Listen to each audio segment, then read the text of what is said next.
how's it going? My name is Two Bass, and just like the title said, we're gonna do 5 facts on KO from OK K.O. Originally it's gonna be longer than 5 facts, but yeah, stuff kinda got in the way. So without further ado, let's start the lesson. Okay, so before I begin the video, make sure you hit the subscribe button and make sure you have the notifications turned on. With that being said, let's begin the video. Okay, so in the first episode of the show, it's revealed that KO's birthday is June 18th. We know this because when he went to buy the items, he pulled out his mom's credit card, and we say the pin number is his birthday. And if you look closely into 0618, which is June 18th, and I looked at Ian Jones Quarty's birthday, and Ian Jones Quarty's birthday is also June 18th, which makes sense because this show is loosely based off the time when Ian Jones Quarty used to work at retail when he was younger. My birthday!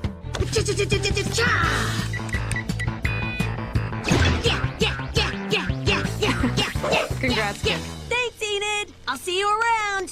When I was a teen, I worked at a supermarket, and it was really funny. We would just like goof off in this supermarket, and I actually got that job at a supermarket so I could buy a Dreamcast. Oh yeah. When I was a kid. So I wanted to put together those feelings, and then also just like all the action cartoons I liked, like all the like video games and anime I'd watched, and just like, fun stuff, and just like have a fun time. KO was originally voiced by Stephanie Dodoli. Most of you know her from the Dragon Ball series for the voice of Kid Goku and Kid and Pretty Gohan, but now he's voiced by Courtney Taylor. The reason for the sudden voice change is really simple. Stephanie's schedule got busy. You may or may not know this, but apart from being a well-known voice actor, she's also a singer, and by the time OK K.O. was being produced, she only had time to record like many episodes and a couple of episodes in the beginning. And not gonna lie, the only reason I took an interest in this show is because I heard the voice of Kid Goku was going to voice the main character, but over time I got used to Courtney Taylor voicing KO. We noticed that KO had a voice actor change in random episodes. Can you like talk about that? Like, yeah, I can totally talk about it. Actually, no one's ever like asked me about it straight up. The answer is actually really boring, which is why I'm glad nobody asked me. The answer is like scheduling. When you make a show, the schedule is so much more intense. Before we made the show, we were just making a short every once in a while. There was like the mobile game and the pilot, which are like, they're kind of things that weren't happening like on a regular time frame and stuff. So when the actual show happened, it's just like schedules didn't work out. So, scheduling just sucks. There's a lot of things that go into making a TV show. Getting a PAL card is the first major milestone on a hero's path to greatness. With my very own card, I'll be joining the ranks of my idols. Today could truly be the beginning of my heroic journey. I'm Goku. I'm gonna be in the World Martial Arts Tournament.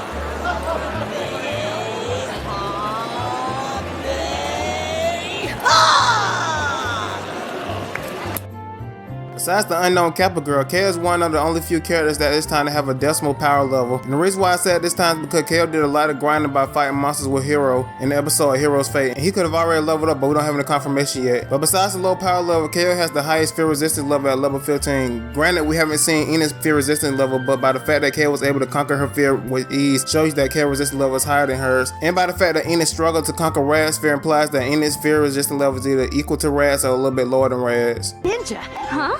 I admire your determination and really like that part of you. Right, Enid?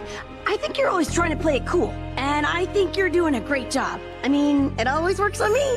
Well, shucks. Center Enid, I think you're dark and brooding. Oh, no, that's a good thing. It gives you an air of mystery. It's intriguing. Aww.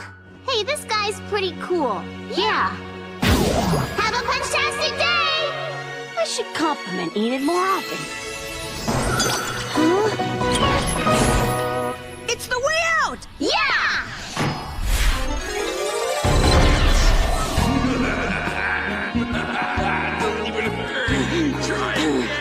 Nothing's working. What is this weirdo even afraid of? Here I am! Whoa, what the heck? KO, thank goodness you're here. I guess Rod's claustrophobic or something, and I'm trying to fight my way through, but nothing's working, and this is driving me insane! Okay, so this one's a little too real. We all know that K.O.'s goal is to become a hero and to help others, but according to Denny's data, it's believed that K.O.'s desire to help others come from the fact of a lack of a father figure in his life. And he wants to gain validation from others to fill that void in his heart. Yeah, that kind of even depressed me. Here's a clip of some puppies to lighten up the mood.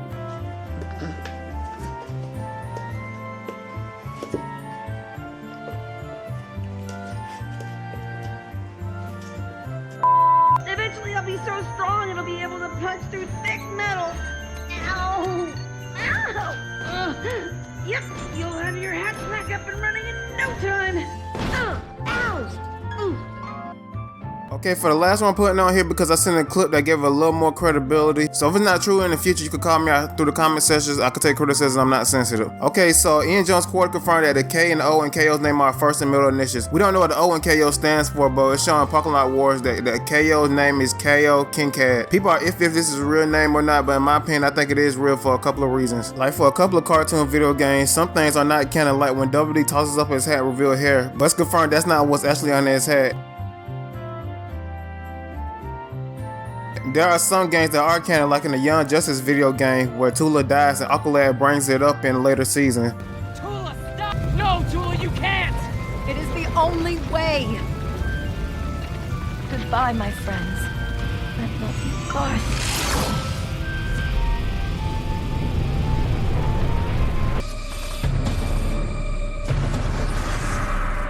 I had not believed Nightwing until this moment.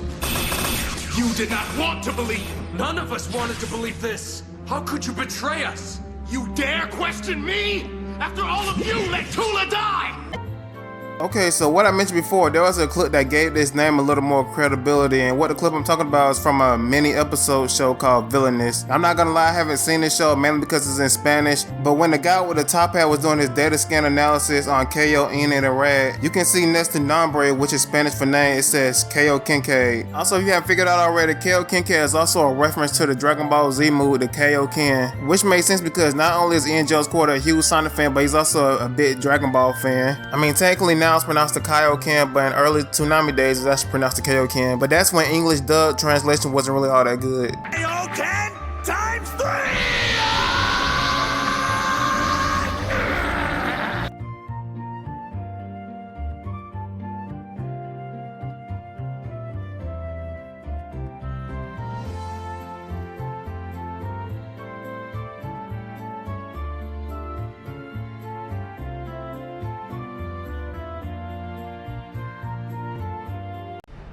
This is me, K.O, Ultimate Hero! K.O! We got a trail of slime in aisle 3, 4, 5, every aisle, K.O! Hi, I'm K.O. I get to work at the greatest place in the world, Lakewood Plaza Turbo. I'm the key player in a righteous battle between good and evil. K.O, stand back! I bet you're wondering, where did I get these amazing skills? My mom runs a dojo, and she gives me the lowdown on the greatest fighting moves. Here you go, my little dumbbell. Thanks, Mommy. Okay, that's it for the video. If you like this video, make sure you hit the like button. Also, subscribe to my channel. I do a new video every Saturday. And I guess I should answer a question to boost the engagement on my channel. Let me think. What can I ask? I know, what's your favorite flavor of ice cream? Fuck it, leave it down below.